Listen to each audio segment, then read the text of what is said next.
Good afternoon.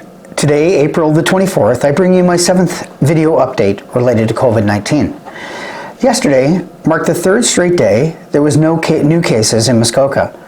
Maybe we're starting to see light at the end of the tunnel. However, it's probably the result of the vast majority of our community adhering to public health guidelines, and we need to be diligent and continue to do so. A reminder regarding the COVID-19 assessment centers in Muskoka, one in Huntsville and one in Bracebridge, that they are not open for walk-in visits. If you're experiencing COVID-19 symptoms, whether it's fever or new or worsening cough or shortness of breath, you must first go to your doctor or nurse practitioner, and they will determine about the next steps, and they will be the ones that will refer you to the assessment center. So it's important that you make sure you touch base with your doctor should you start to feel these symptoms. You can't just walk into the assessment center. Another item that has continued to be some confusion within the town of Gravenhurst, probably around Ontario and in Muskoka, is to do with boat launches. At this point in time, our boat launches remain open in Gravenhurst because there is no order from the province that they be closed. However, at this time, we really believe they're intended to remain available for residents that are coming back and forth from their primary residence. And we will continue to follow the provincial guidelines regarding boat launches and ramps. That could change pending the next several weeks and what the province makes determinations around. Yesterday, MP Scott Aitchison hosted a roundtable Zoom session which included Norm Miller, MPP, Mayor Peter Coetzee from Georgian Bay Township, and myself. During the hour and a half roundtable, we discussed many of the questions businesses are faced with and attempted to respond to possible solutions going forward. And there's still lots that we still need to be determined as we move forward. It's not only just the present, but how do those businesses move forward? This past week, several agencies in Gravenhurst received funds through the District Social Service Relief Fund. In Gravenhurst, this included GAP, Salvation Army Food Bank, the United Church, Ride Co-op, Women's Centre, The Friends, St. Vincent de Paul, Free Stuff for Daily Needs, and the Moon River Métis Council.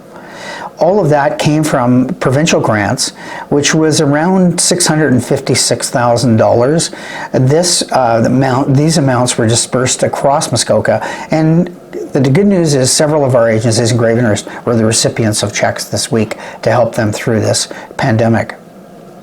In addition to that, the Gravenhurst Council passed a motion this past Tuesday with regard to allocating $25,000 from the Terrence Reserve Fund to assist community organizations. The details around accessing that and getting that money out into the community are just being worked on right now, but we're hoping to do it in the very near future. I encourage some of our younger citizens to check out the weekly community engagement challenge being put on by our recreation department. You can find details about this on the town's Facebook page. This week, they're looking for backyard picnic pictures. Submit your entries for the chance to win credits towards future recreation programs. Also, some other news. Following direction from Soccer Ontario regarding COVID-19 pandemic, all sanctioned soccer activities in the province are to be immediately suspended until further notice. Due to this delay, the Town of Gravenhurst soccer program for the 2020 season unfortunately has been cancelled.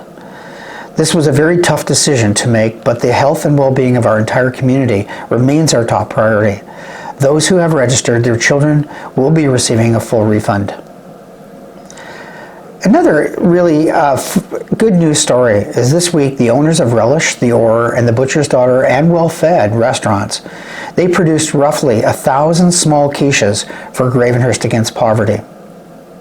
The idea to make quiches for the GAP's food program came about after hearing that the number of families using the program has skyrocketed from 60 per week to roughly 200. The program actually began with the Marriott Residence Inn in Gravenhurst offering to provide the supplies to the restaurants to make that. So kudos to all of those restaurants and to the Marriott for pulling together and helping GAP to produce those dinners for the families in our community. You may have noticed driving around town a couple of things. One is the thank you banners that have been now posted at the various locations in town. We have 3 of them posted now to thank our frontline workers, our healthcare workers, those that are working in our grocery stores, those that are working in the stores to keep us in the things that we need to have. We've now posted banners as a thank you to all of them from the town and from our council.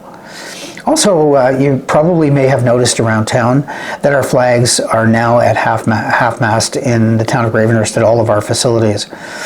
And the purpose and the reason for that, of course, is as a result of the mass shooting that took place in Nova Scotia this past weekend. You know, it's important for us to honor those victims and for us to be in solidarity with all of those that live and work in that community. It's hard to imagine the pain and suffering that that community is going through right now, but that, at least if anything, sends a message that we do care, and we send messages of condolence to all of those that are affected. Once again, I just want to give a big thank you to our healthcare workers, to our first responders, to our frontline workers in our stores, and to the many others that are assisting us to make it through this pandemic. I hope you have a wonderful and a healthy weekend. Thank you.